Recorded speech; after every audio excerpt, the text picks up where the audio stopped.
বিভিন্ন সময়ে বিতর্কিত মন্তব্যের কারণে আলোচনার কেন্দ্রে থাকা ইসলামী বক্তা আমির হামজা এবার নতুন করে আলোচনায় এসেছেন তার সম্পদের হিসাব নিয়ে।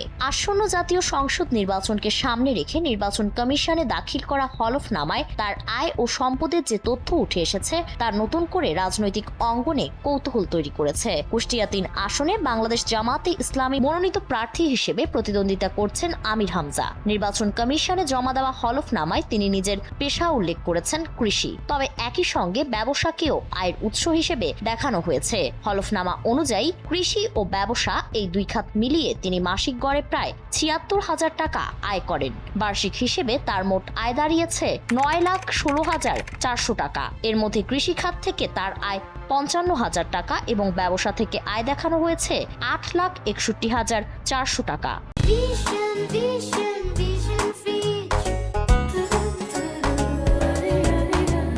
হলফনামায় তার পারিবারিক তথ্য উল্লেখ করা হয়েছে। সেখানে দেখা যায় তার স্ত্রীর বার্ষিক আয় ১,২০,০০০ টাকা। আর স্থাবর ও অস্থাবর সম্পদ মিলিয়ে আমির হামজার মোট সম্পদের পরিমাণ দাঁড়িয়েছে ২,২১,৯৫,২০২ টাকা। অস্থাবর সম্পদের অংশ হিসেবে তার হাতে নগদ অর্থ রয়েছে ২,৪৫,১৭০ টাকা। এছাড়া ব্যাংক ও বিভিন্ন আর্থিক প্রতিষ্ঠানে তার নামে জমা রয়েছে ১২,৪০,৮৪২ টাকা। স্থাবর সম্পদের ক্ষেত্রে হলফনামায় দেখা গেছে আমির হামজার নিজের নামে থাকা কৃষি জমির মূল্য ১১,৪৭,৬০০ টাকা। পাশাপাশি তার স্ত্রীর নামে থাকা জমির মূল্য উল্লেখ করা হয়েছে ৪৪,৩৬,৫৯০ টাকা।